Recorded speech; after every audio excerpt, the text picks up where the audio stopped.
Bismillahirrahmanirrahim. Assalamualaikum warahmatullahi wabarakatuh. Kembali lagi bersama saya Aneta Alfatunisa.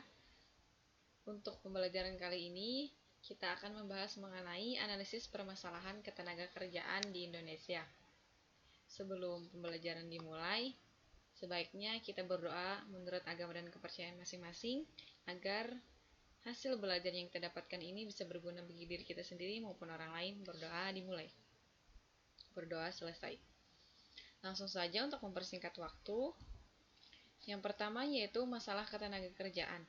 Masalah ketenagakerjaan di Indonesia yang termasuk negara berkembang berkaitan dengan sempitnya peluang kerja, rendahnya mutu tenaga kerja, tingginya angka pengangguran, rendahnya gaji dan upah, serta jaminan sosial yang kecil. Permasalahan ketenagakerjaan di Indonesia meliputi hal-hal sebagai berikut. Yang pertama, ada jumlah angkatan kerja yang besar. Yang kedua, ada kualitas tenaga kerja relatif rendah. Yang ketiga, ada persebaran tenaga kerja tidak merata.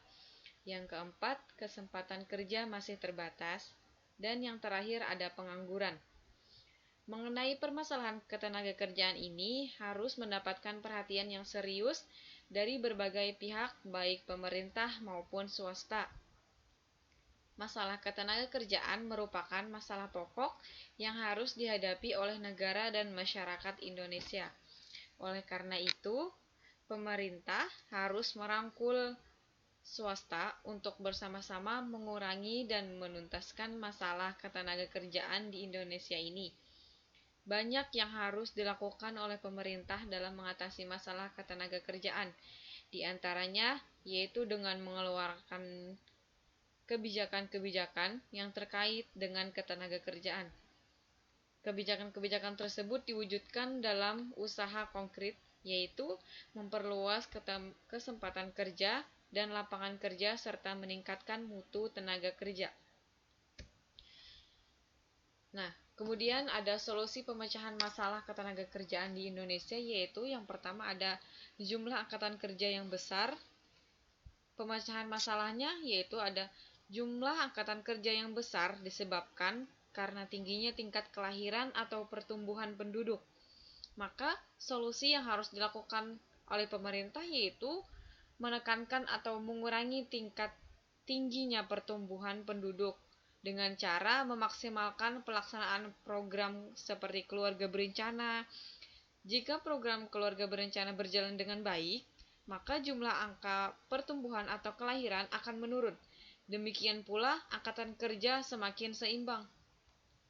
Akan tetapi apabila penurunan jumlah angkatan kerja yang berimbang ini diikuti dengan peningkatan jumlah lapangan kerja, maka jumlah pengangguran juga akan berkurang.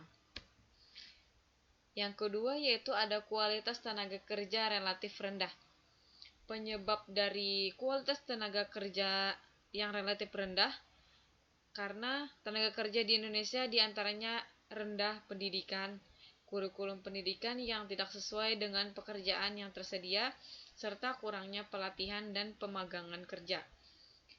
Untuk memecahkan masalah ini yaitu melakukan pelatihan kerja. Kemudian ada pemagangan. Yang ketiga ada meningkatkan kualitas pendidikan pada masyarakat, membenahi upah dan gaji tenaga kerja, serta meningkatkan gizi dan kesehatan. Yang ketiga yaitu ada persebaran tenaga kerja tidak merata. Persebaran tenaga kerja tidak merata disebabkan karena terkonsentrasi atau terpusatnya kepada penduduk Indonesia di Pulau Jawa. Hampir 60% penduduk Indonesia berada di Pulau Jawa. Kondisi ini dapat menimbulkan dampak semakin banyaknya jumlah pengangguran di Pulau Jawa. Sedangkan di luar Pulau Jawa, pembangunan akan terhambat karena kekurangan tenaga kerja untuk mengolah sumber daya yang ada. Untuk memecahkan masalah tersebut, pemerintah juga telah mengeluarkan beberapa kebijakan dalam rangka pemerataan persebaran tenaga kerja. Berikut ini beberapa kebijakan yang akan dilakukan oleh pemerintah. Yang pertama ada mengadakan transmigrasi, pemberdayaan tenaga kerja, serta pengembangan usaha sektor informal di daerah-daerah. Yang keempat yaitu ada kesempatan kerja masih terbatas. Untuk mengatasi keterbatasannya kesempatan atau peluang kerja ini dapat dilakukan dengan cara pengembangan industri padat karya yang mampu menyerap tenaga kerja yang besar. Hal ini dapat dilakukan dengan cara meningkatkan penanaman modal dalam negeri. Usaha lainnya yang dapat dilakukan dalam mengatasi permasalahan tersebut yaitu terbatasnya lapangan kerja ini adalah dengan pengembangan pekerjaan umum seperti pengadaan proyek pembangunan jalan, pembuatan saluran air, irigasi, pembuatan jembatan, serta perbaikan jalan. Yang kelima yaitu ada pengangguran. Masalah pengangguran ini disebabkan oleh keempat masalah yang disebutkan di atas. Oleh karena itu, pengangguran dapat ditekan atau diperkecil apabila keempat masalah tersebut juga sudah bisa diatasi. Pengangguran di samping disebabkan oleh keempat masalah tadi, bisa juga terjadi karena sering terjadinya pemutusan hubungan kerja atau bisa disebut PHK, dan ketergantungan angkatan kerja pada lowongan pekerjaan yang disediakan oleh pemerintah dan perusahaan. Mereka lebih suka menunggu lowongan pekerjaan dibuka. Jarang sekali angkatan kerja yang berkeinginan untuk menciptakan lapangan kerja sendiri melalui kegiatan wirausaha atau membuat usaha-usaha kecil yang bisa mempergunakan masyarakat yang sedang menganggur bisa bekerja di tempatnya.